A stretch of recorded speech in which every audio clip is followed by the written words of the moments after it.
What's going on, guys? I am Toxic Jordan. Welcome back to the channel. So today we're going to be jumping in and taking a look at the Path to Power Kid Goku EZA here. So this should be probably a pretty short one. We're just going to be going over the singular units kit. So yeah, let's go ahead and take a look.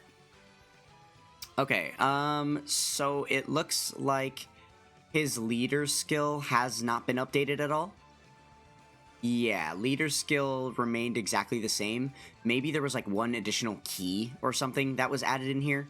I think that's what they did with the... Yeah. That's what they did with the 7th anniversary LRs. They left all the stats exactly the same. And then they just added the one key to the additional 2 categories that get the extra 30%. So still going to be Dragon Ball Saga Youth Exploding Rage Lead. Which I am actually excited about using a potential Ultimate Clash team of like Dragon Ball Saga and Youth and stuff, because we're getting some new buffs for that as well, right? So that could be kind of cool.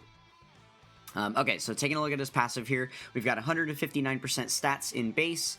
Then he is giving 50% attack and defense support to Dragon Ball Saga Youth and Dragon Ball Seekers category allies. These categories aren't super amazing right now, but we do have the new, Goku and Chi-Chi coming out for Saiyan Day, who are obviously the entire reason why this guy is getting an EZA in the first place.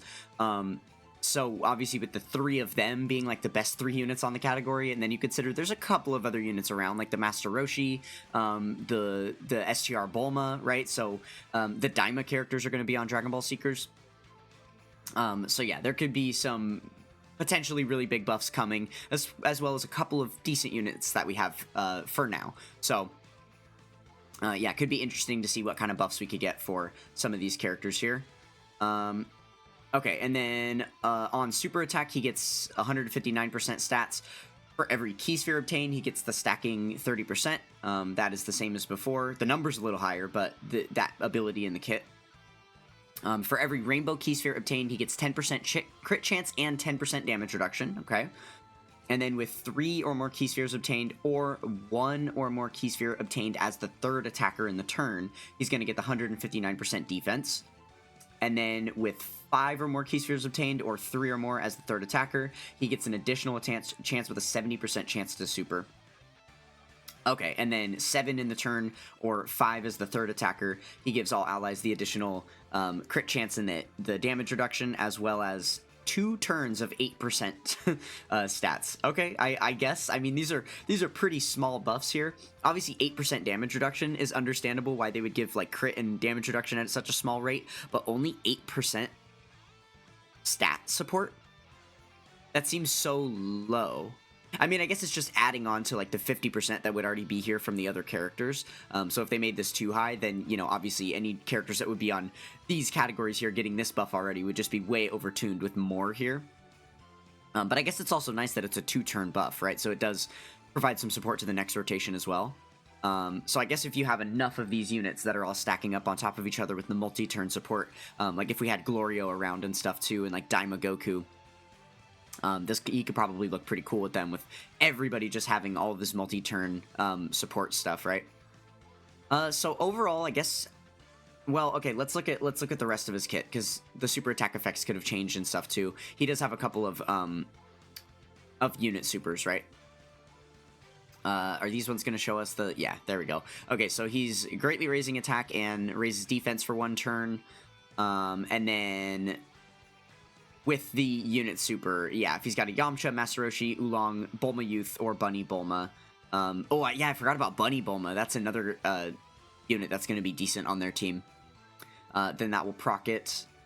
And then I think there should be an extra photo up here. Yeah, that shows the rest of like the unit super stuff. Okay, so the effect of that unit super is going to be massively raising attack and greatly raising defense for the turn. Wow. That's actually not bad.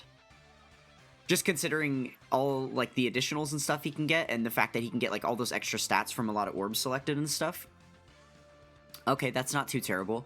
And then greatly lowering attack. Okay, and then if he has a Hachan, so Android 8, attacking in the same turn, then okay, it's the exact same thing. I hate when they do this. He gets multiple different unit super attacks, because obviously the animation is different when he's attacking with, like, those different characters. But it has the exact same effect. So there's really no point in him having a separate unit super for these characters as for these characters, because you can only get one of them anyway, and it's gonna they do the same thing, right? So okay, sure. That's always been one of the funky things about those unit supers in the first place. But yeah, I would say overall, I think this guy is going to be a pretty big monster. I don't know. I mean, I guess the thing is he's only getting within the turn damage reduction, right? Because at best, you could get him like probably 40% from the rainbow key spheres, if you were to get a lot of rainbow key spheres there, and then the extra 8% here from all of this selection. So yeah, 48% damage reduction. But if you are providing that unit super for him where he's going to be getting the great defense raises, then I suppose his defense numbers could look pretty solid as well. Let's see, and then additionals built in. Yeah, there's only one additional built into his kit, so you're not going to be relying on those like intensely. We'll have to see. We'll have to see. I don't think that this guy's gonna, obviously he's not jumping up there with some of those other, crazy 10th anniversary buffs that we've seen and stuff. He's not like as good as like the 7th anniversary LRs or something. But still a very fine and solid unit. I think he'll be, we could expect that he'll be just about as good as when he first came out, relatively to the time period. So yeah, overall, I think I'm pretty excited for this unit. I am pretty excited to try and pick up these new Saiyan Day cards. Obviously, he's going to be a staple to go alongside them. But even aside from that, this guy does have like a lot of categories and stuff that aren't, super relevant to like the brand new 10th anniversary buffs or whatever, right? There's still going to be a lot of places to use this guy. Yeah, I guess his categories aren't listed anywhere because it's just an EZA, so that if that part didn't change, they didn't bother showing it here.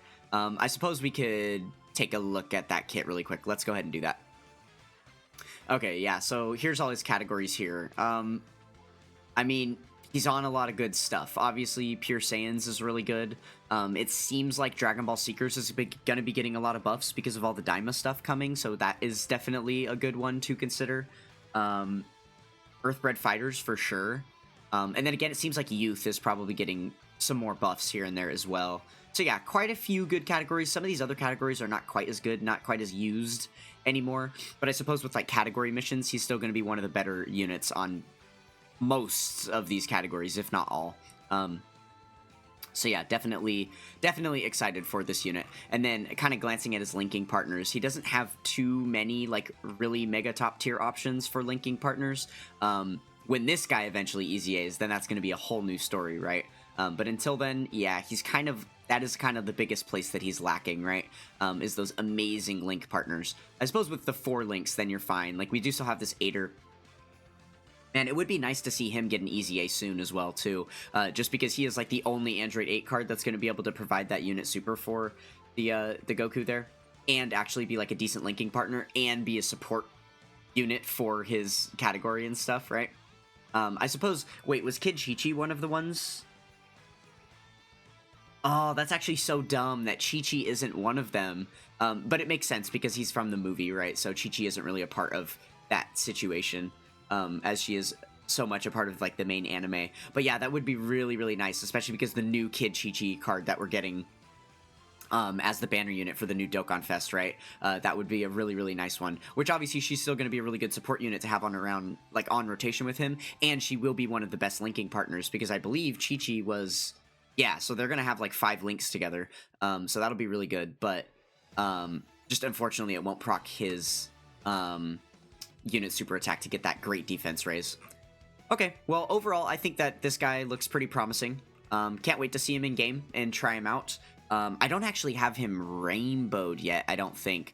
Probably not going to be worth it for me to coin or anything, but we'll see if he ends up being featured on the new, like, Saiyan Day banner or something. That could be kind of cool, rather than giving him his own separate EZA banner, right? I think that could be really neat if they started doing that. Like, the character that EZAs during the celebration, like whatever main Dokkan Fest EZAs, they could just throw on the banner as another, like, enticing pickup option for summoning on the main banner. Could be a cool thing.